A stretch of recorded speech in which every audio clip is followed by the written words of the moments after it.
नमस्कार, आप देख रहे हैं आंकड़े हमारे फैसला आपका और मैं हूं आपके साथ मनोज मनु। एक तरफ मुंबई में विपक्ष के इंडिया की तीसरी बैठक की तैयारी चल रही है तो दूसरी तरफ प्रेशर पॉलिटिक्स भी जमकर हो रही है। दिल्ली में आम आदमी पार्टी की प्रवक्ता प्रियंका कक्कड़ ने प्रधानमंत्री पद के लिए अरविंद केजरीवाल के नाम का ऐलान कर दिया है, उछाल दिया है। तो लखनऊ में सपा प्रवक्ता जूही सिंह ने अखिलेश यादव को प्रधानमंत्री पद का उम्मीदवार बता दिया है।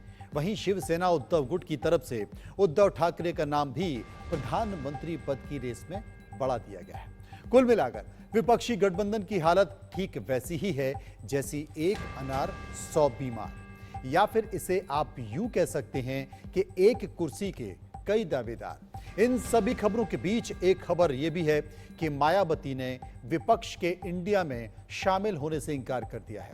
कुल मिलाकर सवाल यह है कि तीसरी बैठक में विपक्ष के इंडिया की तरफ से क्या क्या फाइनल होगा, ये एक बड़ा सवाल है। हर किसी को इंतजार होगा और इंतजार इस बात को लेकर भी है कि क्या कुछ निकल कर आता है विपक्ष की बैठक का। लेकिन जब बैठक खत्म हुई उसके बाद कई लोगों के बयान भी आए, उन बातों को सुनिए। इंडिया के इस गठबंधन में 11 चीफ मिनिस्टर शामिल हैं, जो बाकी मैं जो जिन्होंने भाजपा ने तोड़ मरोड़ के सरकार जहां गिराई वो छोड़कर बात कर रहा हूं कि 11 चीफ मिनिस्टर्स इस हमारे सरकारी हमारी इस गठबंधन में शामिल। ये पब्लिक है, सब जानती है, ये पब्लिक है, सब जानती है और कुछ भी करे तो अभी उनको बचाने वाला कोई नहीं है।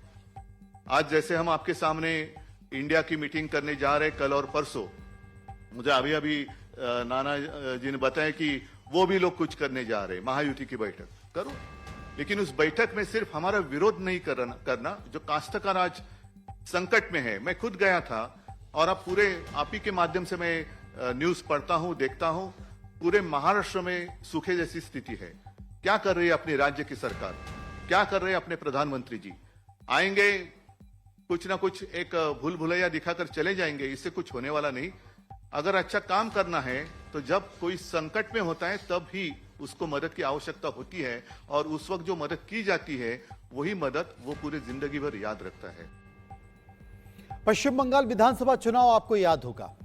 पश्चिम बंगाल विधानसभा चुनाव में ममता बनर्जी ने एक बयान दिया था अपनी चुनावी रैली में, और उस वक्त चुनावी रैली में उन्होंने कहा था कि बंगाल में खेला होवे। ठीक इसी तरह का बयान उन्होंने आज मुंबई में दिया है, तब जबकि विपक्षी दलों की बैठक हुई। उसके बाद ममता बनर्जी ने कहा कि इस लोकसभा चुनाव में भी खेला होवे। सुनिए। दीदी खेला होवे मुंबई लोकसभा में होगा खेला होगा।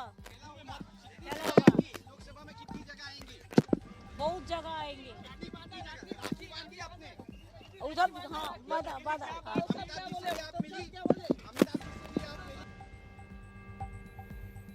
लेकिन कहां से खेला होगा?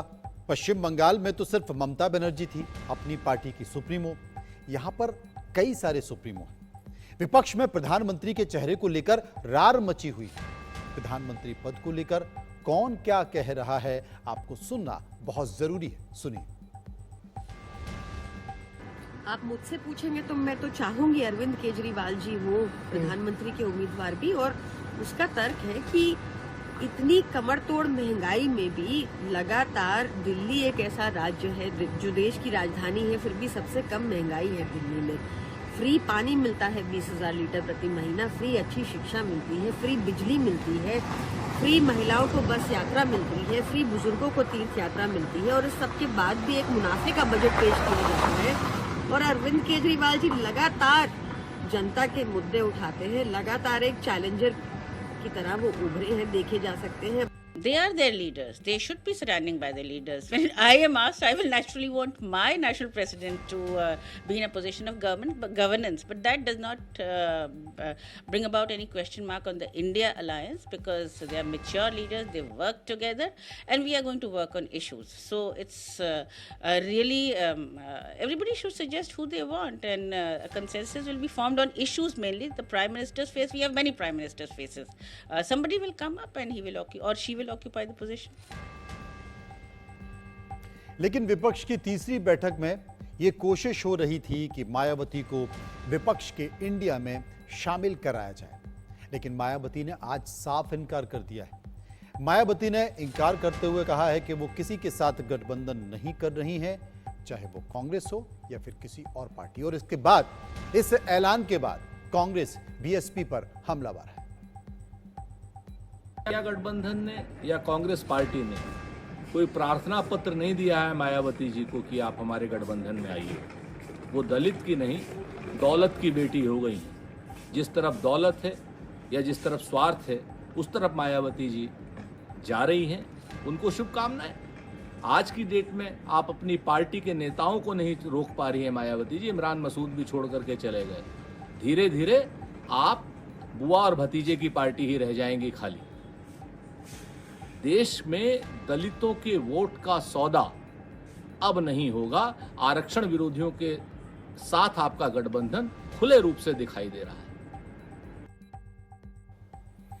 अब इन सब के बीच संकेत एक और है, और वो संकेत है जो गठबंधन है इंडिया का विपक्षी दलों का, उससे अलग है।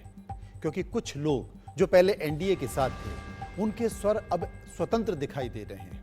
अकाली दल के अध्यक्ष सुखबीर सिंह बादल का बयान आया है। सुखबीर सिंह बादल कहते हैं कि 2024 लोकसभा चुनाव से पहले उनके पास कई सारे विकल्प हैं। जो पंजाब के लिए बेहतर होगा, उसी के साथ हम जाएंगे। तो क्या यह मान लिया जाए कि वो अभी अपनी बार्गेनिंग पावर को देख रहे हैं, या वो समझने की कोशिश कर रहे हैं, या बीजेपी ने अब तक हाथ नहीं बढ़ाया है? एक बार सुन लीजिए। मैं कहना चाहना है, श्रोमणी अकाली दल कोले बहुत ऑप्शंस है अगले पार्लीमेंट इलेक्शन वास्ते। ਅਸੀਂ ਉਸ ਅਲਾਈਅੰਸ ਵਿੱਚ ਜਾਵਾਂਗੇ ਜਿਹੜਾ ਅਸੀਂ ਸੋਚਾਂਗੇ ਜਿਹਦਾ ਪੰਜਾਬ ਨੂੰ ਸਭ ਤੋਂ ਵੱਧ ਫਾਇਦਾ ਹੋਏ। ਅਸੀਂ ਹਲੇ ਮੈਂ ਵੀ ਕਹਿਣਾ ਚਾਹੁੰਦਾ ਹੈ, ਅਸੀਂ ਆਪਣੀ ਇੰਟਰਨਲ ਅਸੈਸਮੈਂਟ ਲੈਣਾ ਕਿਵੇਂ ਅਸੀਂ ਆਪਣਾ ਗੱਠਜੋੜ ਬਣਾਉਣਾ ਹੈ ਤੇ ਜਿਹੜਾ ਪੰਜਾਬ ਵਾਸਤੇ ਸਭ ਤੋਂ ਬਿਹਤਰ ਹੋਊਗਾ। ਕਿਉਂਕਿ ਜਿਹੜੀਆਂ ਉੱਤੇ ਗੱਠਜੋੜ ਹੋ ਰਹੇ ਹੈ, ਪੰਜਾਬ ਨਾਲ ਉਹਨਾਂ ਨੇ ਕਈ ਬਹੁਤ ਨੁਕਸਾਨ ਕੀਤਾ ਹੈ। ਜਿਵੇਂ ਕਾਂਗਰਸ ਨੇ ਸਭ ਤੋਂ ਵੱਡਾ ਨੁਕਸਾਨ ਪੰਜਾਬ ਦਾ ਕੀਤਾ, ਆਪਣੇ ਕਤਲੇਆਮ ਵੀ ਕੀਤਾ ਤੇ ਹੋਰ ਕਿੱਡਾ ਵੱਡਾ ਨੁਕਸਾਨ। अब कांग्रेस पर आरोप लगा रहे हैं, और कांग्रेस विपक्षी गठबंधनों के साथ है। तो क्या अकाली दल वहां जाएगा, या फिर अकाली दल एनडीए में ही अपनी संभावनाएं तलाश रहा है?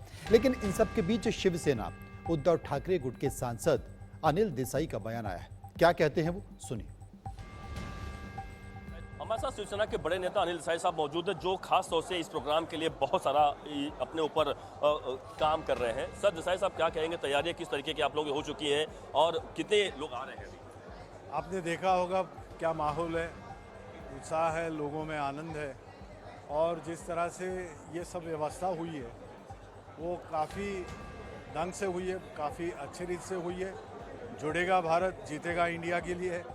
और बाहर भी जिस तरह से लोगों में, आम लोगों में भी जिस तरह से एक वातावरण बना है, उन लोगों को भी इसी की एक्साइटमेंट है कि अब ये प्रेस कॉन्फ्रेंस हो या जैसे एजेंडा आएगा या इंडिया अलायंस का लोगो आएगा, तो लोगों में ये दिलचस्पी है कि किस तरह का होगा, किस तरह का ये मूवमेंट आगे बढ़ेगा, क्योंकि लोग जुड़ना चाहते हैं। अभी यहाँ पे ये प्रेस कॉन्फ्रेंस या ये माहौल जिस तरह से बना है, तो वहाँ पे कुछ एनजीओज है, कुछ और पार्टियाँ हैं, छोटे छोटे लोग हैं, अपने अपने हिसाब से जुड़ रहे हैं, और ये माहौल बहुत बड़ा होते जा रहा है। लेकिन सर, क्योंकि ये कहा जा रहा है कि आप लोग तो कह रहे हैं इंडिया जुड़ेगा, जीतेगा इंडिया, लेकिन सवाल है क्या जो इंडिया के जो 26 घटक दल हैं वह क्या सही में जुड़ पाएंगे? क्योंकि कभी अरविंद केजरीवाल के बयान अलग आते हैं, कांग्रेस को लेकर अलग अलग तरीके से आपस में मतभेद बहुत दिखाई पड़ रहा है। ये देखो, मतभेद हो या अपनी अपनी आइडियोलॉजी हो, अपनी अपनी फिलॉसफी हो, पार्टी की अलग अलग रहती है,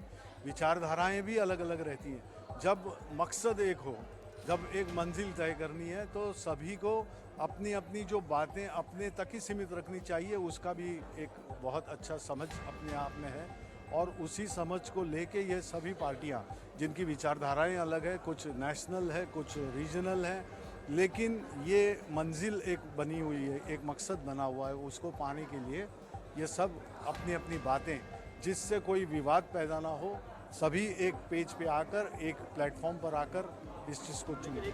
अभी संयोजक भी चुना नहीं गया, संयोजक चुनने के बाद कांग्रेस की वजह से डर रहे हैं कि अगर चुन लिया जाएगा तो लोग अलग थलग पड़ जाएंगे। क्या लगता है ऐसा चुन लिया जाएगा? ऐसे कुछ भी, ऐसे कोई भी बात नहीं है। इसका एजेंडा तय हो रहा है, सीनियर लेवल पे बातचीत हो रही है, सीनियर नेतागण मिलके बोल रहे हैं, और ये इतना बड़ा प्लेटफॉर्म है, इसको ये करने में बिल्कुल कन्वीनर होगा, निमंत्रक होगा, इसमें सभी बातें और आएगी, कोऑर्डिनेशन कमेटी बनेगी, एजेंडा पे काम होगा।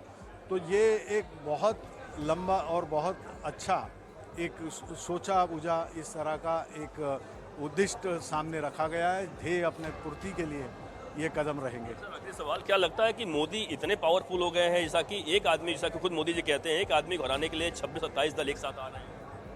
अब एनडीए में भी तो गिनती की जा रही है, उनके साथ में कितनी पार्टियां हैं, उनका भी नंबर, या जिस तरह से नंबर बढ़ाने की कोशिश या उस तरह का नंबर लाने की कोशिश हो रही है, वहाँ पे भी तो उस तरह का एक गठबंधन जो है, एनडीए इसके पहले था, इसके पहले तो सिर्फ बीजेपी था, इसके पहले सिर्फ बीजेपी थी, इसके पहले प्रधानमंत्री जी का ही नाम था पूरा। अब वो गठबंधन, अब वो एनडीए, इस तरह का एक नया आयाम उसको दिया जा रहा है जो सभी लोग देख रहे हैं। और यहाँ पे ये 26 पार्टियाँ आप जिसको कहते हैं, ये इंडिया अलायंस, ये एक बहुत बड़ा एक समझदारी का एक हिंदुस्तान के जो मदर ऑफ डेमोक्रेसी है, जो largest democracy in the world है, उसके ऊपर आने वाले संकटों का सामना करने के लिए, उससे बचाने के लिए और डेमोक्रेसी मजबूत करने के लिए, प्रजातंत्र लोकतंत्र को मजबूत करने के लिए ये से बात करने के लिए अनिल देसाई साहब, जो कि उद्धव ठाकरे शिवसेना के बड़े नेता हैं, जो साफ कह रहे हैं कि लोकतंत्र को बचाने के लिए, लेकिन सवाल यह उठता है कि आने वाले समय में बताएगा क्या लोकतंत्र, जिस तरीके से बता रहे हैं कि लोकतंत्र खतरे में है, लेकिन वास्तव में क्या लोकतंत्र खतरे में है, और क्या सही में यह एनडीए के, आप यूँ कहें बीजेपी के, यूँ कहें मोदी को टक्कर दे पाएंगे यह 26 दल मिलकर? यह सबसे बड़ा सवाल खड़ा होता है। तो शिवसेना उद्धव गुट की प्रतिक्रिया आप सुन रहे थे। वहां कांग्रेस नेता अशोक चौहान का भी बयान आया, लेकिन कांग्रेस के कुछ और नेता हैं, उन्होंने भी इस बैठक के बाद अपनी बात रखी है। बाला साहेब थोराट, जो कि कांग्रेस के नेता हैं, वो क्या कुछ कहते हैं गठबंधन की बैठक पर, उसे सुनिए। कांग्रेस के बड़े दिग्गज नेता बाला साहब थोराट साहब मौजूद हैं। सर, क्या कहेंगे? मोदी साहब कहते हैं घमंडिया और आप कहते हैं इंडिया। लोग भी इंडिया कहते हैं, लोगों में जो परसेप्शन बन रहा है वो तो इंडिया का ही बन रहा है। लोग अभी डिसीजन देने वाले हैं 2024 में, और इंडिया का डिसीजन देने वाले हैं। लेकिन जिस तरीके से एक वो कुछ भी कहेंगे उससे क्या, मैं उनकी नहीं, मैं जो कि सवाल तो पूछने पड़ेंगे। आप लोग जैसे 26 दल एक साथ मिलकर लड़ रहे हैं, संयोजक अभी तक नहीं चुना गया, क्या संयोजक इसमें चुन लिया जाएगा? हम साथ में है, साथ में लड़ेंगे, जीत जाएंगे। संयोजक का चुनाव हो जाएगा इस बार? सर, संयोजक का चुनाव हो जाएगा, जो आपके कोऑर्डिनेटर या संयोजक, इसमें कोई इसके वो एजेंडा मेरे पास नहीं है। तो यह देख रहे हैं बाला साहब थोराट, जो साहब कह रहे हैं कि हम जीतेंगे। सवाल सब कह रहे हैं जीतेंगे, लेकिन वास्तव में क्या होगा यह वक्त बताएगा। शुरुआती दौर में हम जिस बात का जिक्र कर रहे थे, एक अनार और कई बीमार, यानी कि प्रधानमंत्री का पद एक और उम्मीदवार अनेक। आपने सुना आम आदमी पार्टी की प्रवक्ता का बयान, आपने सुना समाजवादी पार्टी की जूही का बयान। अब ऐसे में उद्धव ठाकरे, जो कि शिवसेना के हैं, प्रियंका चतुर्वेदी उनके बारे में क्या कहती हैं, खासकर पीएम पद को लेकर, वो सुनिए। गुट की सांसद जो है प्रियंका चतुर्वेदी साहब मौजूद हैं, जो कि जाहिर सी बात है इस पूरे महाविकास आघाड़ी के हैं, बड़ी नेता हैं, और 26 दल या 27 आप लोग लगातार कह रहे हैं और दल आ रहे हैं। क्या लगता है कि मैं आगे सवाल कर रहा हूँ, क्या एक साथ चल पाएंगे? बिल्कुल चल पाएंगे। आपको उसमें क्यों टेंशन हो रही है? हम सब साथ में कर रहे हैं। आपके विरोधियों को टेंशन है? नो, विरोधकों की टेंशन से हमें कोई लेना देना नहीं है। जनता के मन में टेंशन नहीं है। जनता के मन में सिर्फ अटेंशन है। ये अटेंशन है कि एक ये अलायंस है जो जनता की मुद्दों की बात कर रहा है, जो मन की बात नहीं कर रहा है, जन की बात कर रहा है, जो महंगाई पे प्रश्न उठा रहा है। महंगाई पे प्रश्न उठा रहे हैं तभी आज 200 रुपए की भी राहत मिली, वरना 9 साल तक महिलाएं आंसू रो रही थी महंगाई को लेकर। इनके किसी तरीके का इनको फर्क नहीं पड़ रहा था, ना कान में, ना किसी तरीके से, किसी फीलिंग के साथ कि हमारी बहनें रो रही हैं। चलिए 200 रुपए की सौगात दी है, 1100 तक का सिलेंडर 900 पे आया है, 450 पे ये लोग छाती पीटते थे, अब 900 पे होने पे ये लोग सेलिब्रेशन कर रहे हैं। तो जनता देख रही है, तो हम कॉन्फिडेंट हैं, हम जनता का विश्वास जीतेंगे। हम लोग एक साथ मिलकर काम करेंगे और एक साथ हम ये लड़ाई जीतेंगे, और जनता के बीच में एक जनता के हित में सरकार, देश हित की सरकार हम बनाएंगे। सवाल प्रियंका जी 2-3 एक और खड़े होते हैं कि अरविंद केजरीवाल, कांग्रेस के बीच में अनबन है, वो अलग बयान होता है। शरद पवार की बात करें, शरद पवार, अजित पवार का अलग है। मतलब लोग बहुत आप में कंफ्यूज हैं। कोई लोग कंफ्यूज नहीं है, कंफ्यूजन मीडिया के मन में है और कंफ्यूजन मीडिया के मन में भारतीय जनता पार्टी का है। मैं आपसे कहूँगी 10 दिन बीजेपी की बात सुनना बंद कर दीजिए, आपके मन में भी कंफ्यूजन हट जाएगा। मैं बस यही कहूँगी, जनता के मन में कोई कंफ्यूजन नहीं है, जनता साथ में खड़ी है और जनता हमें आगे लेकर। और रही बात, कोई ये बात करे कोई कहाँ, आपने कहाँ मतभेद देखे हैं, किस विचार में मतभेद देखे हैं? और अजीत पवार की बात के सामने हो तो खुले मंच पर हो रहा है। नहीं, आपने अरविंद केजरीवाल जी कुछ कह रहे हैं, कोई कुछ कह रहा है, क्या कह रहे हैं, अलग क्या कह रहे हैं? और रही बात अजीत पवार और शरद पवार, पार्टी में इस तरीके का वो हुआ है, विभाजन हुआ है कि एक गुट उधर समर्थन दे रहा है बीजेपी को और वो लड़ाई लड़ेंगे, तो कहाँ डिफरेंस क्या है? ये पूरा जो कहना है कि राजनीति के चाणक्य, मौसम वैज्ञानिक राजनीति के शरद पवार का ही पूरी गेम है कि जो अजीत पवार को वहाँ भेजा है, बीजेपी के साथ पीछे से है। ये भी आप ही की थियोरी है, हमने तो महाराष्ट्र में कोई थियोरी पे विश्वास नहीं कर रहा है और ये जनता की भी थियोरी नहीं है। विश्वासघात देश में जब भी हुआ है, जनता ने उसका जवाब दिया है। कर्नाटका में सबसे बड़ा जवाब मिला है जब आपने सरकार बनाई, जबरन सरकार बनाई बीजेपी ने और ज़बरदस्ती चलाई भी 4 साल। जनता ने क्या मुंह पे थप्पड़ मारा कि नहीं मारा? तो जो विश्वासघात वाला काम करता है उससे हमें बोलने की ज़रूरत नहीं है और जनता इतनी सक्षम है कि समझ रही है। तो आप मुझसे सवाल 1000 कर लीजिए कि अरे मतभेद है, ये है, कुछ नहीं है, हम बहुत क्लियर हैं। एक आखिरी सवाल, क्या संयोजक चुना जाएगा? इसमें संयोजक चुनने की बात पारी सामने आ रही है, कांग्रेस विरोध कर रही है, कह रहे हैं कि ऐसा खबर आ रही है। जो मुझे नहीं पता आप कौन सी खबर के अनुसार बात कर रहे हैं। जो भी चर्चा होगी देश हित के लिए होगी, देश में एक मजबूत विकल्प के रूप में होगी और किस तरीके से जो देश हित विरोधी हैं, देश के खिलाफ काम कर रहे हैं, महंगाई ला रहे हैं देश में, बेरोजगारी बढ़ा रहे हैं देश में, महिलाओं पे अत्याचार बढ़ रहे हैं, किसानों पे अपराध हो रहे हैं, साथ ही साथ चाइना हमें लाल लाल आंख दिखा रहा है, तो हम उसका जवाबदेही तय करेंगे। तो राहुल गांधी नेता होंगे कि नीतीश कुमार नेता होंगे? आप फिर से उसकी टेंशन क्यों ले रहे हैं? जनता आपसे पूछे, जनता आपसे क्या पूछे? कभी जनता से पूछा है? जनता आपसे ये नहीं पूछे राहुल गांधी या अरविंद केजरीवाल या प्रियंका चतुर्वेदी। जनता कह रही टमाटर के दाम कब होंगे, कब होंगे। जनता पूछे सिलेंडर के दाम कब होंगे। जनता पूछे मेरे बेटे को रोजगार कब मिलेगा। जनता पूछे किसानों को उनके अधिकार कब मिलेंगे। जनता के मन में ये विभाजन नहीं है जो आप लोगों के मन में हो रहा है और आप क्रिएट करने की कोशिश कर रहे हैं। अगर शिवसेना नेता प्रियंका चतुर्वेदी की बातों पर ही यकीन किया जाए तो आजादी से लेकर अब तक न जाने कितनी सरकारें बन चुकी, न जाने कितने प्रधानमंत्री रह चुके हैं, लेकिन ना आज तो गरीबों की संख्या कम हुई और ना गरीबी घटी और ना महंगाई कम हुई, लगातार बढ़ती जा रही है। लेकिन इन सब के बीच कांग्रेस नेता महाराष्ट्र के पूर्व मुख्यमंत्री अशोक चौहान क्या कहते हैं, वो सुनिए। हमारे साथ अशोक चौहान साहब हैं, कांग्रेस के बड़े नेता, महाराष्ट्र के पूर्व मुख्यमंत्री। सर, इंडिया, जाहिर सी बात है मुंबई मीटिंग हो रही, किस तरीके की तैयारियां? और आप देख रहे हैं कल से लोग आना शुरू हो जाएंगे। 28 लगभग पॉलिटिकल पार्टीज है और एक बहुत बड़ी अच्छी गैदरिंग है। एक डेवलपमेंटल पॉलिटिक्स के हिसाब से वहाँ यहाँ पर गैदरिंग है। भाजपा के जो राजनीति है वो देश के दबाव तंत्र इस्तेमाल करके दोस्त की डेमोक्रेसी को ख़त्म करने का प्रयास है। उसको रोकने का ये हमारी इंडिया की हमारी अलायंस। संयोजक चुना जाएगा सर? इसमें संयोजक चुन लिया जाएगा? अब देख, इनफॉर्मल कल मीटिंग हो जाएगी तब फैसला हो जाएगा।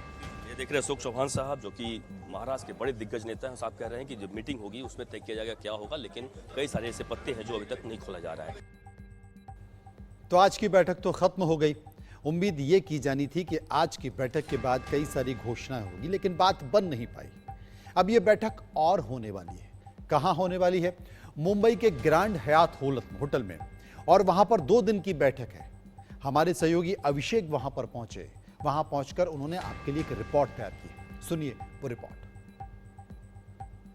इंडिया की अलायंस की मीटिंग है और उस मीटिंग को लेकर लगातार बड़ी तैयारियां की गई है। यहाँ पर 1-2 नहीं, करीबन 200 कमरे बुक किए गए। आप देखिए कि यही शानदार होटल आपको दिखा रहा हूँ जो मुंबई के सांताक्रूज इलाके में है, और यह इंडिया जो कि है इंडियन नेशनल डेवलपमेंट और इंक्लूसिव अलायंस, जो यहाँ पे देख रहे हैं, जो बोर्ड लगा हुआ है, बड़ा गेट लगाया गया है और इस गेट के जरिए तमाम जो बड़े बड़े वीवीआईपीज है वह लगातार आने शुरू हो चुके हैं और बड़ी तैयारी की गई है। पूरे मुंबई भर में तमाम जगहों पर पोस्टर्स, बैनर, होर्डिंग्स लगाए गए हैं। और देखिए, यह 5 सितारा होटल है, मुंबई का ग्रैंड हयात होटल है, मुंबई के सांताक्रूज इलाके में, और इस होटल में बड़े पैमाने पर तैयारियां की गई हैं। करीबन 200 कमरे बुक किए गए हैं, क्योंकि जो भी वीवीआईपीज आए हैं उनके यहाँ पर अच्छी सुविधा हो। तमाम जो अभी नेताओं का जो जमावड़ा है लगातार यहाँ पर लगने लगा है, शिवसेना के या कांग्रेस के या फिर एनसीपी के या फिर देश की तमाम अन्य जो पार्टियां हैं जो लोग भी 26 पार्टियां उन तमाम पार्टियों के नेता यहाँ पर आ रहे हैं और सभी लोगों का यहाँ पर अच्छे से स्वागत किया जा रहा है। सिक्योरिटी के कड़े इंतजाम यहाँ पे किए गए हैं। पुलिस से लेकर जो प्राइवेट सिक्योरिटीज हैं उनकी बड़ी व्यवस्था की गई है ताकि